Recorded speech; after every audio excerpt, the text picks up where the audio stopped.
போட்டித்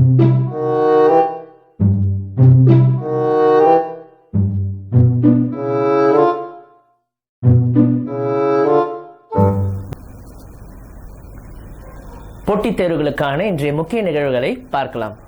முதலாவதா, இந்தியாவினுடைய ஃபர்ஸ்ட் ஃபுல்லி மேட், இந்தியாவிலேயே முழுக்க முழுக்க செஞ்ச ஒரு ட்ரெயின் வந்து லான்ச் பண்ணப்பட்டிருக்கு. அதனுடைய பெயர் பார்த்தீங்கன்னா மேதான்ட்டு வச்சிருக்காங்க. ஸோ இதை வந்து தாதர் ஸ்டேஷன்லேருந்து போரிவலி ஸ்டேஷனுக்கு ஃபர்ஸ்ட் வந்து லான்ச் பண்ணியிருக்காங்க. ஸோ இது பார்த்தீங்கன்னா 12 கோச்சஸ் உடைய ட்ரெயின் இது. இதை வந்து நம்மளுடைய ரயில்வே மினிஸ்டர் சுரேஷ் பிரபு வந்து லான்ச் பண்ணியிருக்காரு. அடுத்ததா, ஐடியா செல்லுலர் வோடோஃபோன் இந்தியா கூட சேர்ந்து அவங்களுடைய கம்பெனி, அவங்களுடைய பிசினஸ் ஆபரேஷன்ஸ் எல்லாத்தையும் மர்ஜ் பண்ண போறதா அனௌன்ஸ் பண்ணியிருக்காங்க. இதனால இந்த ரெண்டு கம்பெனிஸும் சேர்ந்து நம்ம நாட்டில் இருக்கிறதுல பெரிய ஒரு டெலிகாம் கம்பெனியா உருவெடுக்கும் அப்படின்ட்டு எதிர்பார்க்கப்படுது. ஸோ இதனால ஆல்மோஸ்ட் 400 மில்லியன் கஸ்டமர்ஸ் வந்து சர்வீஸ் தர முடியும் அப்படின்ற மாதிரி அறிவிச்சிருக்காங்க. அடுத்ததா, இந்தியாவிலேயே மிகவும் லாங்கஸ்ட் ரோட் டனல் வந்து ஜம்மு அண்ட் காஷ்மீர் நேஷனல் ஹைவேஸ்ல இதை வந்து இனாகிரேட் பண்ணியிருக்காங்க. இது வந்து சென்னானி டு நஷீரி அப்படின்ற டவுன்ஸ் கடையில் இது வந்து அமைஞ்சிருக்கு. இதனுடைய அளவு பார்த்தீங்கன்னா 9.2 கிலோமீட்டர் லாங் அப்படின்ட்டு சொல்லப்பட்டிருக்கு. இது வந்து இந்த வருஷம் மார்ச் மாதம் எண்டில் இது வந்து ஆப்ரேஷனில் வரும் அப்படின்ட்டு சொல்லப்பட்டிருக்கு. அடுத்ததா, கேரளாவுடைய சீஃப் ஜஸ்டிஸா நவநிதி பிரசாத் சிங் வந்து பதவி எடுத்திருக்காரு. இவருக்கு வந்து அவங்களுடைய கேரளா கவர்னர் பி சதாசிவம் வந்து பதவி பிரமாணம் வந்து செஞ்சு வச்சிருக்காரு.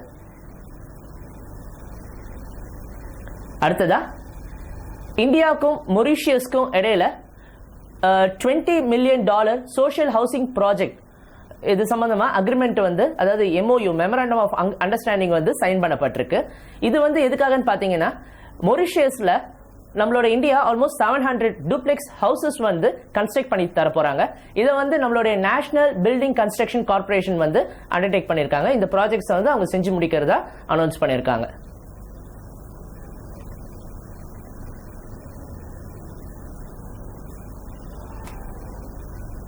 அடுத்ததா, இந்தியா ஓமன் இடையில அல் நாகா 2017 ஒரு ஜாயிண்ட் மிலிட்டரி எக்ஸசைஸ் நடத்தப்பட்டிருக்கு. இது வந்து ஹிமாச்சல் பிரதேஷ்ல இருக்க பேக்லாக் அப்படின்ற இடத்துல நடந்திருக்கு. இது வந்து இரு நாட்டுக்கும் இடையில இந்த மிலிட்டரி டைஸை ஸ்ட்ரென்தன் பண்ற விதமா இந்த எக்ஸசைஸ் வந்து அமைஞ்சிருக்கு. அடுத்ததா, பாகிஸ்தான்ல ஹிந்து மேரேஜ் பில் இதை வந்து லாவா ப்ராமல்கேட் பண்ணியிருக்காங்க. இதை வந்து அவங்களுடைய பிரசிடென்ட் மன்மூன் ஹுசைன் வந்து இதை வந்து லாவா வந்து அறிவிச்சிருக்காரு.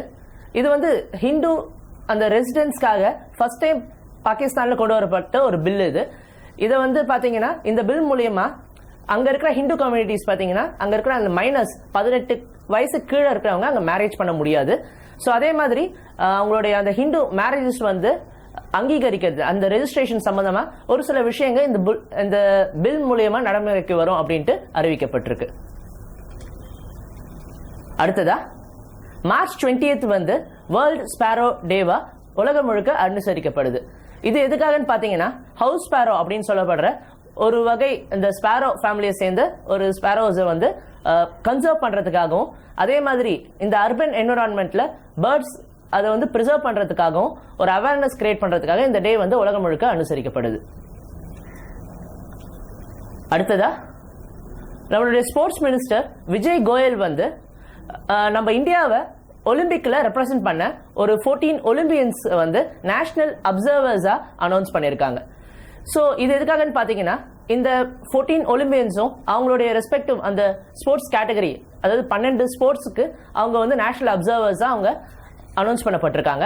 ஸோ இது எதுக்காகன்னு பாத்தீங்கன்னா, அதாவது இந்தியாவில் அந்த ஸ்போர்ட்ஸ் டெவலப்மெண்ட்காக இவங்க வந்து அவங்கவுங்க ஸ்போர்ட்ஸ்ல அவங்க தேவையான அந்த அனாலிசிஸ் பண்றதுக்காகவும், அதே மாதிரி அடுத்து வரப்போற ஒலிம்பிக்ஸ்ல இந்தியாவுடைய அந்த பெர்ஃபார்மன்ஸை வந்து இம்ப்ரூவ் பண்றதுக்காகவும் இந்த ஒலிம்பியன்ஸ் வந்து இந்த 14 ஒலிம்பியன்ஸ் வந்து அப்பாயிண்ட் பண்ணியிருக்கிறதா ஸ்போர்ட்ஸ் மினிஸ்டர் விஜய் கோயல் வந்து சொல்லியிருக்காரு. இந்த லிஸ்ட்ல இந்த 14 பேர்ல PT உஷா, அஞ்சு பாபி ஜார்ஜ், அபினவ் பிந்த்ரா, அதே மாதிரி மேரிகோம் உட்பட 14 பேர் இந்த லிஸ்ட்ல இருக்காங்க.